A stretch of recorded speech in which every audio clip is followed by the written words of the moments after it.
Your family member do household work? तुम्हारे घर के कौन से मेंबर ऐसे हैं जो घर के काम करते हैं? What work do they do? और वे कौन सा काम करते, कौन सा मेंबर कौन सा काम करता है, ये तुम्हें बताना है। तो यहाँ पे मदर, मदर क्या करती है? खाना बनाती है। लगभग घरों में माँ ही खाना बनाती है ना। फादर वाटर्स प्लांट, पौधों में पानी डालते हैं। घर के काम है, जो जो घर में काम है वो कौन कौन क्या क्या करता है। सिस्टर क्लीन्स हाउस, ये brother bring vegetables from market.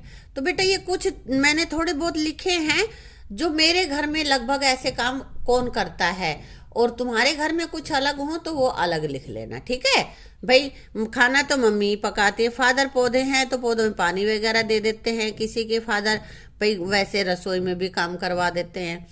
Sister लगभग घर की सफाई का काम कर देती हैं, और भाई जो है थोड़ा बड़ा है वो सब्जी वगैरह ला दे, दुकान का काम कर देता है ना। अब आगे है which of your family members work to earn money? तुम्हारे घर में परिवार में कौन सा मेंबर ऐसे हैं जो कि धन कमाते हैं? तो फादर पापा लाते हैं, और टीचर हैं। अगर किसी की मम्मी भी है तो यहाँ लिख दोगे मदर, और वो क्या काम करती हैं वो भी देखना। कहीं तुम्हारे घरों में मम्मियाँ करती हैं ना तो उनका भी नाम लिख सकते हो। किसी का बड़ा भाई होगा वो सर्विस कर रहा होगा, उसका भी लिख देना। बेटा सर्विस कर रहा है वही लिखना जरूरी नहीं है। अगर कोई किसी के घरों में काम करने जा रहा है तो वो भी हमें लिखना है, ठीक है। आगे हमारे पास है which of your family member do work but do not get money for it? क्या कह रहा है कि तुम्हारे घर का कौन सा मेंबर ऐसा है जो काम करता है परंतु उसको पैसे नहीं मिलते? कौन है? तो देखते हैं। My mother does all work at home. मेरी मम्मी घर का सारा काम करती है। पापा तो चले जाते हैं, दादा दादी अब बुजुर्ग होते हैं, तो घर में मम्मी ही अकेली होती है जो कि घर का सारा काम करती हैं। But does not get money for it, परंतु उसके लिए उसे कोई भी धन नहीं मिलता, कोई पैसा नहीं मिलता उसके बदले में, है ना। अगर बाहर काम करने जाते हैं तो उसके बदले में पैसे मिलते हैं, है ना बेटा। लेकिन घर का काम करना भी जरूरी है, कोई तो घर का करेगा ही, इसलिए घर का काम भी जरूरी है। इसीलिए मदर घर का काम कर लेती हैं, बदले में उनको कोई पैसे नहीं मिलते, ठीक है बेटा। Find out from your grand parents what work they did when they were children. कह रहा है कि अपने दादा दादी से पूछो कि जब वो छोटे थे तो क्या काम करते थे। जब बचपन में वो तुम्हारी तरह बच्चे थे तो क्या काम करते थे? तो बेटा मैंने यहाँ पे लिखा है ग्रैंड मदर। ग्रैंड मदर क्या करती थी? Help her mother in kitchen and cleaning house. घर की साफ सफाई और किचन में माँ की हेल्प करती थी। और ग्रैंडफादर क्या करते थे?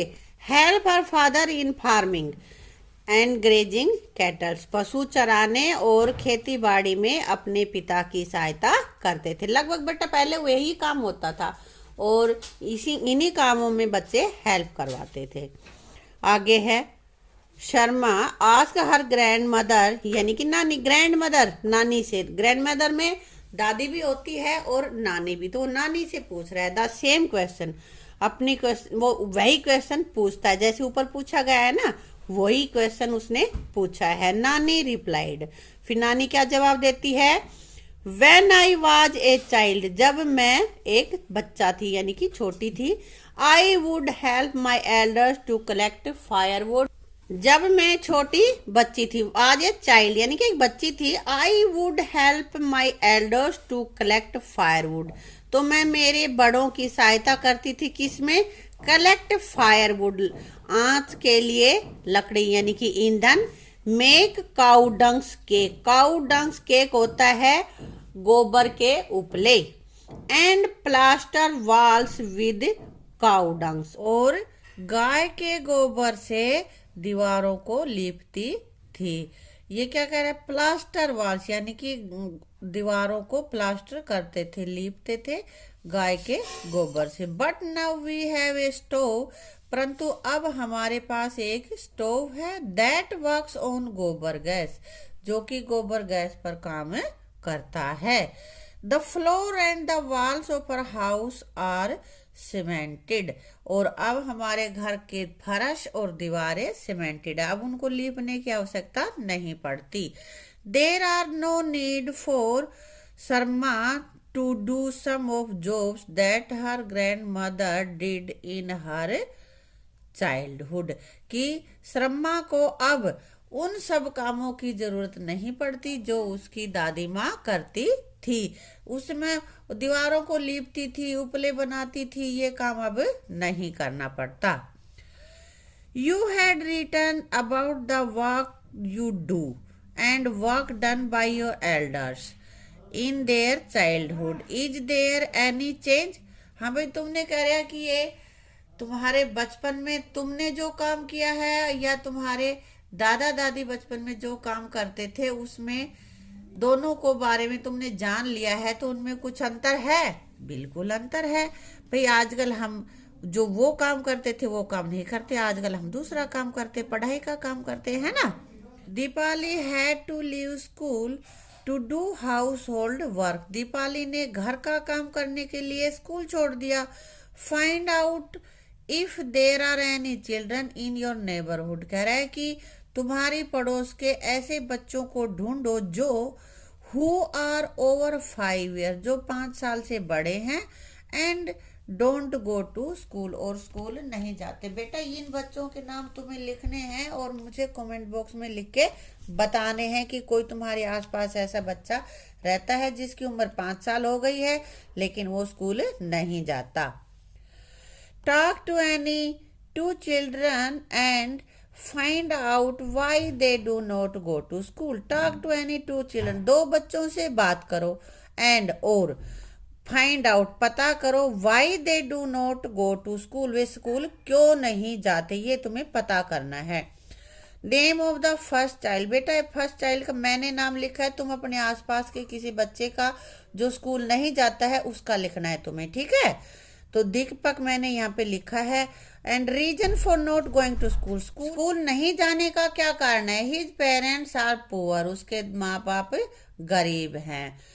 ही earn money to support is family, और अपने फैमिली की सहायता के लिए वो मनी धन कमाता है, यानी कि रेहड़ी लगाता है, इस कोई काम करता है ये दीपक, ठीक है।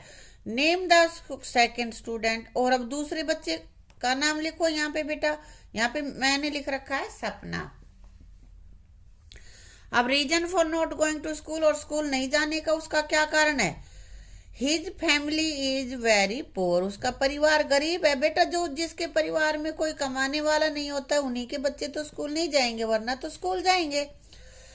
हर फादर हैज डाइड, क्योंकि उसके फादर एक्सपायर हो गए हैं, उसके पापा अब जीवित नहीं है, इसलिए उसका परिवार गरीब है, कमाने वाला कोई नहीं है, तो वो अपनी मम्मी के साथ काम करवाती है, इसलिए सपना स्कूल नहीं जाती।